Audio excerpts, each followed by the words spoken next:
नमस्ते, मैं अनिकेत दीक्षित स्वागत करता हूं आपका आचरण न्यूज़ में। ग्वालियर में आसमान ने आग उगलना शुरू कर दी है। कल बीते दिन 43.2 हुआ था पारा, कुछ हवाओं ने राहत दी थी, लेकिन आज सुबह 8 बजे से आसमान ने फिर आग उगलनी शुरू कर दी है। देखना ये है कि क्या ग्वालियर अपने उसी मिजाज को कंटिन्यू रख पाता है जैसा हर साल हमें देखने को मिलता है। हर साल कोई ना कोई किसी ना किसी साल का रिकॉर्ड टूटता है। चलिए कुछ लोगों से बात करते हैं आज कि उनका क्या सोचना है ग्वालियर की गर्मी को लेके। भैया, जिस हिसाब से आसमान आग उगल रहा है, आप क्या चाहते हैं कि प्रशासन की तरफ से, सरकार की तरफ से ग्वालियर में इस चीज़ के निवारण के लिए क्या होना चाहिए? सबसे पहले तो पौधरोपण जो हो रहा है वो अच्छी स्थिति में है, लेकिन इसमें जनता का थोड़ा सहयोग और होना चाहिए। जनता को खुद जागरूक होना पड़ेगा। अपने खेतों पर जहाँ भी उनको जगह मिलती है वहाँ थोड़ा सा पौधरोपण और करना चाहिए। इसके अलावा और चीज़ें हैं, जैसे एसी वगैरह का उपयोग अगर ज़रूरत नहीं है तो थोड़ा कम किया जा सकता है। गाड़ी का उपयोग अगर कम किया जा सकता है तो इन चीज़ों से गर्मी में थोड़ी सी राहत मिल सकती है। ये एक बहुत ही ऐसा मुद्दा है जिस पे कोई बात नहीं करना चाहता। आराम सबको चाहिए, गाड़ियाँ सबको चाहिए, एसी सबको चाहिए, लेकिन उससे होने वाला नुकसान किसी को नहीं पता।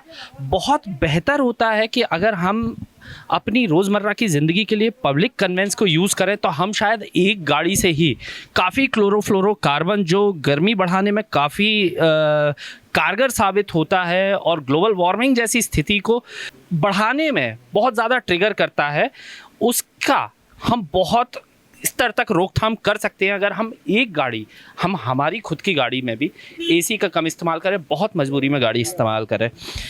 दादा, पौधारोपण की तो बात हुई है कि पौधारोपण, लेकिन आपको क्या लगता है कि पौध रोपना तो बहुत देर वाली प्रोसेस है और एक पेड़ को उगने में, पूरा तरीके से एडल्ट होने में 12 साल लग जाते हैं, और 12 साल तक कोई ऐसी गर्मी कैसे झेल पाएगा? आपका क्या कहना है कि पेड़ लगने के अलावा और क्या सोचते हैं आप? गर्मी पहले भी पड़ती थी और गर्मी आज भी उतनी पड़ रही है। पहले भी 45-46 टेम्परेचर पहले भी जाता था, लेकिन आजकल की जो लाइफ स्टाइल व्यक्ति की आरामदायक हो गई है, इस वजह से लोगों को गर्मी ज़्यादा महसूस हो रही है। जी, पहले भी गर्मी, पहले तो घरों में पंखे कूलर भी नहीं होते थे लोगों के पास। पहले के अकेले पंखे में लाइफ निकालती थी घरों में पंखे में, उसमें भी तब भी लोग अच्छे से रहते थे। लेकिन अब जो कूलर और एसी चला के जो लाइफ स्टाइल आरामदायक लोगों ने बना ली है, इसकी वजह से लोगों को गर्मी ज़्यादा महसूस होती है। अगर धीरे धीरे आपने अपने पुराने उसमें आया है तो गर्मी वैसी कम महसूस होगी आदमी को। ये भी एक बहुत बड़ा इशू है। ये होती है आम आदमी की ज़ुबान। दादा, आपकी उम्र क्या होगी? मेरी लगभग 59 साल। 59 साल उम्र। इन्होंने वो ज़माना भी देखा है जब शायद एसी होते ही नहीं थे एग्जिस्टेंस में, सिर्फ पंखा होता था, कूलर भी बहुत कम होते थे। उस टाइम पे इनके फादर कहीं ना कहीं किसानी भी करते होंगे, भरी धूप में हल जोतना बैलों से, और गर्मी यही रहती थी। इंसान ने अपनी इम्यूनिटी को ऐसा कर लिया है कि अब हमें हर सुविधा के तौर पर ही हम जिंदा रह सकते हैं जब तक हमारे पास वो सुविधा नहीं है। और चलिए बात करते हैं दादा से। दादा, आपका नाम?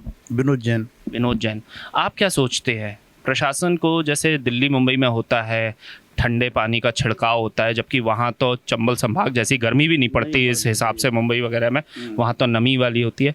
आपको क्या लगता है यहाँ पे भी प्रशासन को कुछ शुरू करना चाहिए ना?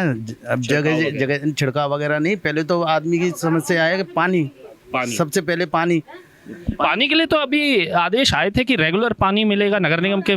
कहाँ मिल रहा है बताओ आप? यहाँ से लेके आप चले जाओ वहाँ तक, मतलब अपने हाई कोर्ट तक, कहीं कोई प्याऊ नहीं मिलेगी आपको, कहीं कोई पानी की व्यवस्था नहीं है। इतने बड़े कलेक्ट्रेट में भी देखो भाई, एक वाटर कूलर चल रहा है सामने। पहले तो पीने की पानी की व्यवस्था हो।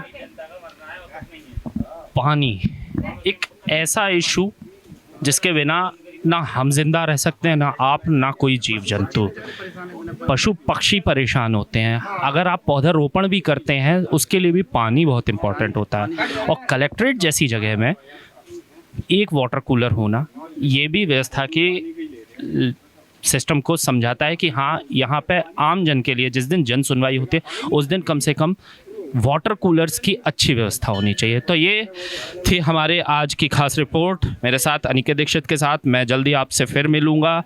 मेरे साथ थे कैमरा पर्सन विक्की सिंह। मैं जल्दी आपसे मिलूँगा आचरण न्यूज़ में। तब तक के लिए नमस्कार।